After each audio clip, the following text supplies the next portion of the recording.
Well, good morning, everyone, and welcome to another live this morning, Q&A Friday, which is always a lot of fun. And let us say a whole hello to a few dear friends before we get started. Okay, who's going to be number one on the hit parade today? Andrea, Niagara Falls. Brahim. Janice, you guys are always near that top, eh? Sandy, Fergus Falls, Minnesota. Mike, Norland, how are you? John, good morning to you. Lynn from Aurora, good morning. Nativity, and Jude, Troy, New York. And let's see, Madeleine, Kippawa, Quebec, bonjour. Kevin, Oshawa, Fran from Orangeville, good morning to you guys. Nick from our staff, Donna, Park Hill, and Jude, we love you guys. I didn't see that name. Marianne, London. Patricia, Oakville. Sometimes you get up in the clouds. Hi, Barbara. From Nova Scotia. Bonnie, Little Britain. Nellie, good morning to you. Patricia. Darlene, Saskatchewan. Wendy, Markham. Heather, how are you? Sharon. And see, a couple went into the clouds. I don't know why. Gary from Bolton. And Milika from Stouffville. Good morning to you. Rosalinda. Sorry I missed you, Rosalinda. Sandy, Vancouver, Washington. Marcy, John, Lefroy. Wanda, Virginia, good morning. Judy, nice to have you on. Marilyn from PEI. Rita, New Brunswick, good morning. Maureen, how are you? Suzanne et Danielle Papineau, bonjour. Douglas, yeah, and Sue, Manitoulin Island. Judy, Port Perry. Anna, good morning from Manitoba. Denise, Oakville. Francis from Vaughan. And Brandon, Indiana. Donna, Newfoundland. Darlene, good morning to you. Cheryl, hi Cheryl, did I miss you earlier? Carol, how are you? Okay, two more. Marcy, hello, Marcy, the meathead, that's what she calls herself. Jean, and Marla, good morning from Oregon. Cecilia, cloudy Sudbury. Leela from Verner, how are you? Right close to our hometown in Sudbury is Verner. Okay. Thomas. A neighbor died yesterday at age 73.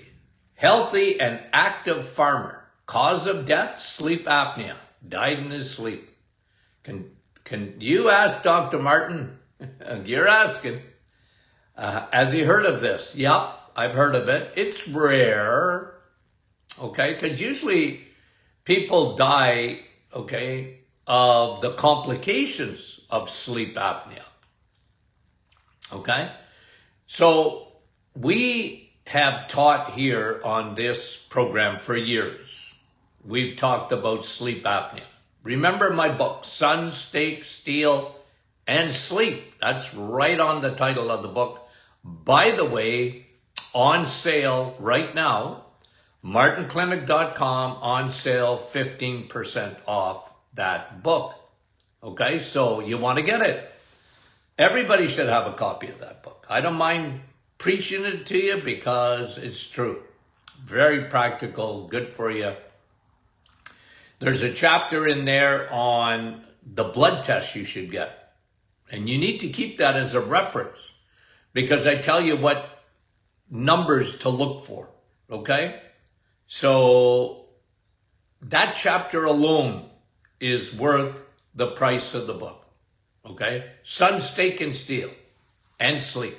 So getting back to Thomas's question about his neighbor dying in his sleep. apparently very healthy, but he had sleep apnea.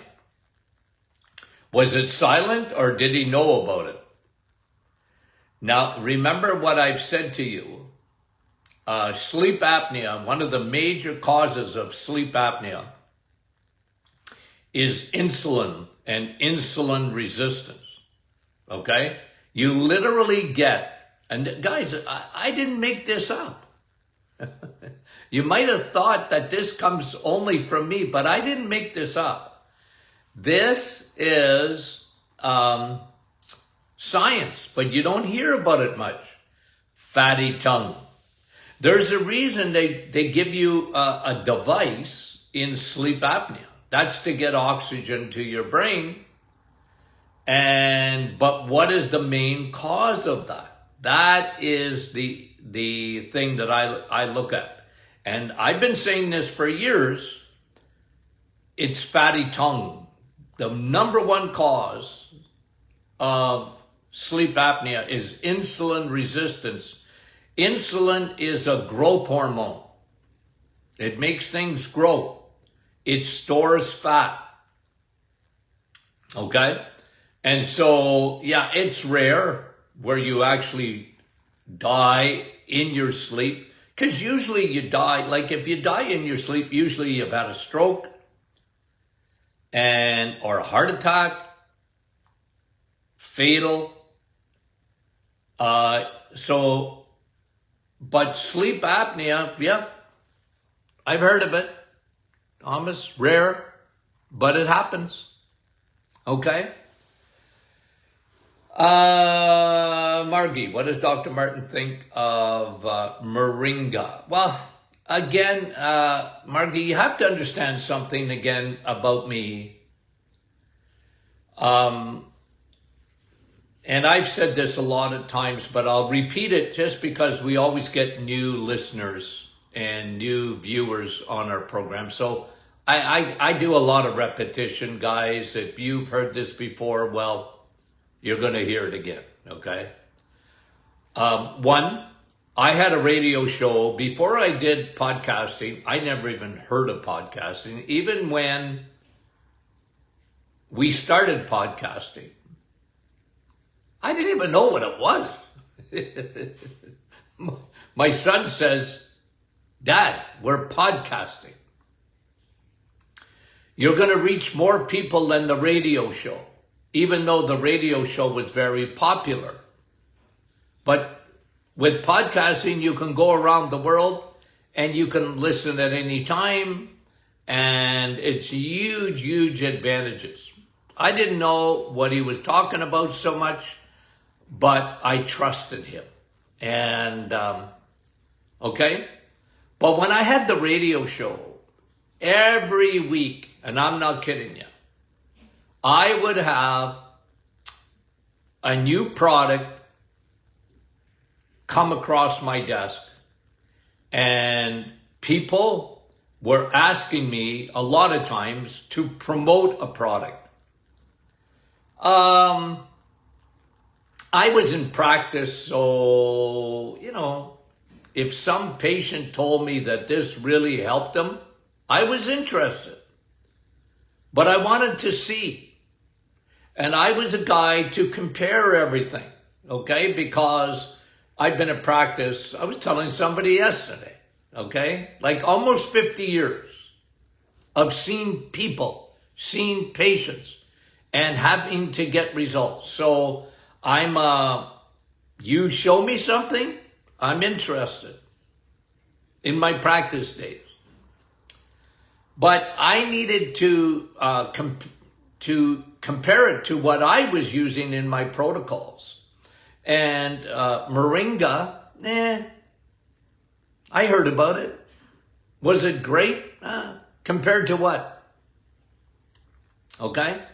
Compared to what? Like it was supposed to be wonderful for blood sugar, wonderful for your hair, skin, nails. Yeah, I wasn't against it. I compared it to what I know. And so, like for me, a lot of things got compared to Navitol or pine bark extract, and I put that up at the top, and then I compare other things to it.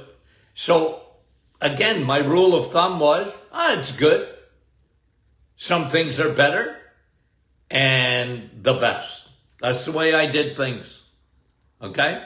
Probiotics. People showed me probiotics. Take this one, take that one. I said, well, I often, when I say my son and I formulated our own probiotic, I just took the best of all strains, all the research we done, all the clinical stuff we did, and we put it together and made a formula. To me, it's the best. I haven't seen one better. So I compare everything to that. And moringa, it's all right, but it's not the greatest thing around. There's better things than that. Okay? So, again, you ask, I'm going to give you my opinion because I wasn't all that impressed. With the results that people talked about. And remember, I'm going back a long time now. Ruth, she is currently on Lexapro. That's an antidepressant. She wants to wean herself off. Okay? I can't tell you to do that. I heard you say that probiotics could assist people with anxiety. Well, they do, because there's a huge connection between your gut and your brain. Okay? There's a huge connection. And the biggest thing in anxiety between the gut and the brain is the vagus nerve, your 10th cranial nerve. And the way to help that, the best thing is through the gut. Because they are connected. You got more serotonin, you got more feel-good hormones in your gut than you have in your brain. That's just a fact. So I always work on the gut. Now, anxiety, I created a cortisol formula, because if you're wired inside, okay, you see my hand? You're wired inside. Oh man, that's a big problem in our society. Look, it's been around since man has been around. Anxiety has been around since man has been around, right? Paul, the apostle, wrote about anxiety in the book of Philippians. Be anxious for nothing, but in everything with prayer, supplication, and thanksgiving.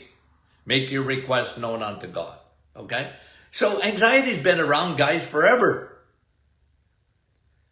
And when you're wired, okay, the best thing, probiotics would be good, Ruth, but I'd have you on our cortisol formula. It was made for that. And you can take it with your antidepressant. Let me just say something, Ruth, about antidepressants. They were never, ever meant to go long-term with that. There was a black box warning on them when they came out. I remember I was in practice when the first antidepressants came out, and there was a black box warning. This is to get you through a difficult period, but it's not meant to be used long-term. And, that lasted for about a year or two. And then physicians and psychiatrists and whatever started using them long-term, and people have been on them for 25, 30 years. Just understand, Ruth, there's major side effects to that. And you gotta mitigate that. Some people, they stay on, like I said, I'm not someone to take people off medications. I am a guy that gives people information so that they can make wise decisions. I like giving information. When people are not my patients, I'm not in practice anymore. I give information for educational purposes. And, if you're making a decision, Ruth, to try and wean yourself off of that, I would have you on, I'd have you on probiotics too. I'd have everybody on probiotics.